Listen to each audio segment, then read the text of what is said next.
The snow was falling gently as we pulled up to my mother-in-law Sylvia's mansion for the annual Christmas gathering. My husband, Mark, squeezed my hand apologetically, already anticipating his mother's behavior.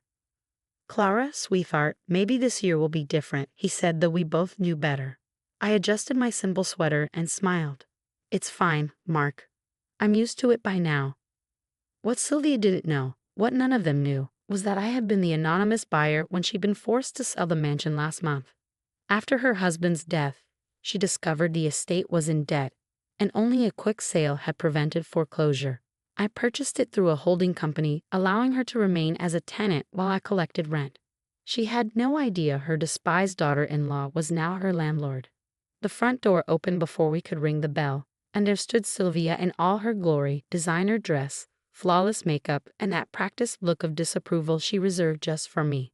"Mark, darling." She embraced my husband, then gave me a cold once-over. "Clara, still shopping at Target, I see."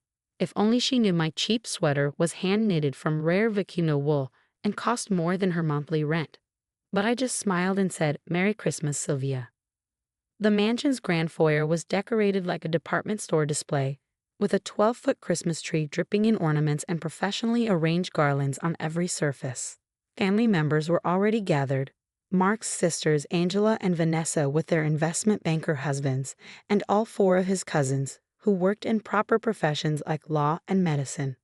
"Clara, do tell everyone what you're doing these days," Sylvia called out loudly as we entered the living room. "Still, teaching is it?" I nodded. "Fourth grade." "How noble," Angela snickered.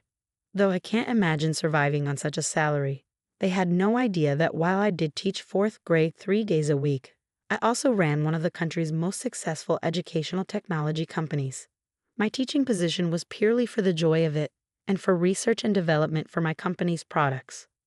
While Sylvia sighed dramatically, "We can't all be successful. Speaking of which, we have a slight problem with sleeping arrangements." Here it came, the same ritual humiliation she orchestrated every year.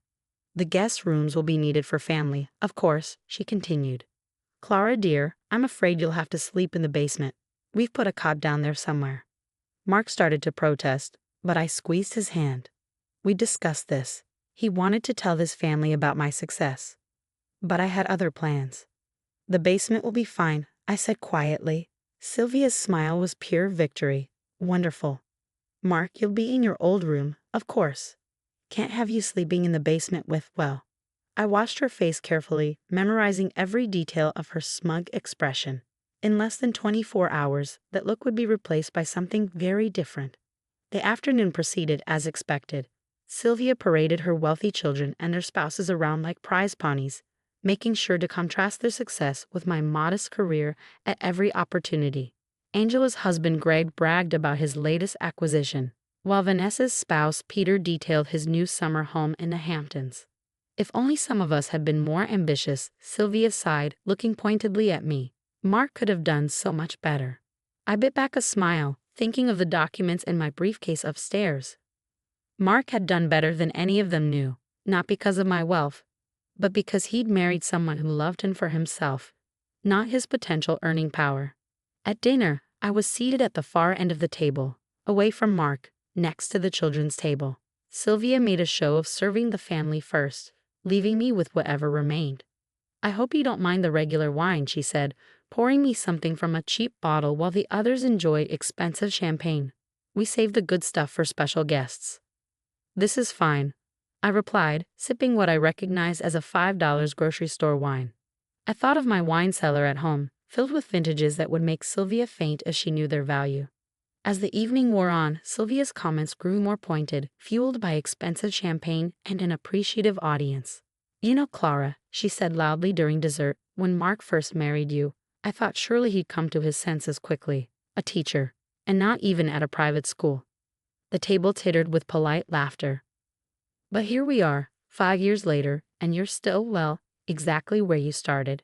No advancement, no ambition, nothing to contribute to the family's status." I helped myself to another slice of pie. "We all contribute in our own ways, Sylvia." "Oh yes, I'm sure you teach those little children very well," she patronized.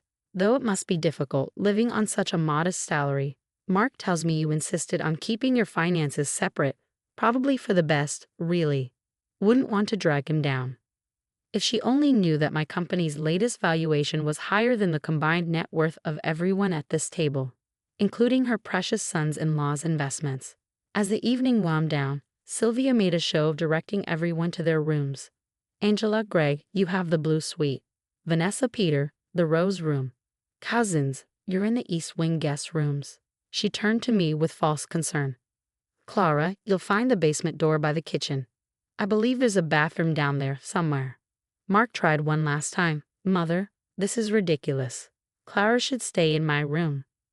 Absolutely not, Sylvia declared. This house has standards, Mark. Besides, I'm sure Clara is used to humble accommodations. I picked up my overnight bag. The basement will be fine, Mark. Really? Sylvia's voice followed me down the basement stairs. There might be some old blankets in a box somewhere. Do try not to disturb the Christmas decorations stored down there. The basement was cold and dusty, with bare concrete floors and exposed pipes. The promised cot was a rusty frame with a thin mattress that had seen better days. But I didn't mind. Everything was proceeding exactly as planned. I changed into my silk pajamas, which Sylvia would have recognized as costing more than her monthly utility bill, and settled onto the cot with my laptop. Time to prepare for tomorrow's revelation. My phone buzzed with a text from Mark. I'm so sorry about this. Please let me come down there. I smiled and replied, stay in your room. Trust me, tomorrow will be worth it. Another text, this one from my company's legal team. All documents prepared as requested, ready to proceed at your signal. Perfect. I could hear laughter from upstairs as the real family enjoyed their evening. Sylvia's voice carried through the heating vents, regaling everyone with stories of her country club membership and social connections. If only she knew that her continued access to that lifestyle existed solely at my discretion. I opened my laptop and began reviewing the documents one last time. Tomorrow would change everything, but for now, I had work to do. The basement might be cold and uncomfortable, but it was giving me exactly what I needed, the perfect stage for what was to come. The tension in the room was palpable as everyone stared at me. Vivian, ever the matriarch, demanded, what is the meaning of this? I smiled as I removed a neat stack of papers from the envelope. Well, Vivian, since you've brought up the house, it seems like the perfect time to reintroduce myself. Not as your daughter-in-law, a fourth-grade teacher, but as Eliza Harper, CEO of Horizon Innovations and the owner of this estate. A stunned silence gripped the room. What? What are you talking about? Vivian's voice wavered, her usual composure fracturing. I placed the documents on the table, one by one. Here's the deed to the property under Vanguard Holdings LC. That's my holding company, in case you're wondering. This, I continued, sliding another paper forward, is the lease agreement you signed. And for good measure, here's last month's Forbes issue featuring me in their 30 Under 30 spotlight. From behind me, Sebastian placed his hands reassuringly on my shoulders, his quiet pride unmistakable. Sienna sputtered, this has to be a joke. You're a teacher. I nodded calmly. I am, 3 days a week, because I love it. But the rest of the time, I run a billion-dollar company that designs advanced educational platforms. My teaching job gives me direct insights into how to make our products better. Vivian sank into her chair, her hands trembling as she reached for the documents. But the lease is being terminated, I said smoothly. You have 60 days to vacate as per the legal notice enclosed. You can't do this. Claudia's voice rose in panic. This is Mother's home. I can, and I am, I replied. Vivian, you made me sleep in the basement of my own house on Christmas Eve. You've belittled and demeaned me for years. Now you'll learn what it feels like to lose your seat at the table. Chaos erupted. Sienna and Claudia's husbands began arguing about legal loopholes, while Vivian sat frozen in her chair, grappling with the reality of her situation. The staff, Vivian whispered suddenly. They've been different lately. Did they know? Of course, I said. They work for me now, and they've been invaluable in documenting how you've treated them. But where will I go? She asked, her voice cracking. Perhaps the basement? I suggested with a small smile. I hear it's adequate for people of modest means. Sebastian's grip on my shoulders tightened slightly, as if cautioning me. I sighed and softened my tone. Don't worry, I've arranged for a 2-bedroom unit at a retirement community nearby. The first year's rent is paid. After that, you'll need to manage within your means. Vivian's face crumpled. A retirement community? My friends will likely join you soon when their financial situations become apparent. I said coolly, this isn't just about the house. It's about teaching you a lesson in humility. Claudia rose dramatically. Mother can live with us. Can she? I asked, tilting my head. Are you sure Liam's investment woes can handle that expense? Liam's sudden interest in his coffee cup spoke volumes. And Sienna? I continued. Although given Darren's unfortunate habit of leveraging your assets for risky ventures, I wouldn't bet on it. Neither Darren nor Sienna dared respond. I gathered the documents and returned them to the envelope. You have 2 months, Vivian. The house contents stay. And perhaps consider canceling your club membership. You won't be able to afford the dues. Why? Vivian asked softly. Why did you let me stay here at all? Because I wanted you to experience living at someone else's mercy, to understand what it's like to depend on kindness you haven't earned. I stood signaling to Sebastian. We'll be leaving now. Enjoy your Christmas, and the presents under the tree. Consider them severance gifts.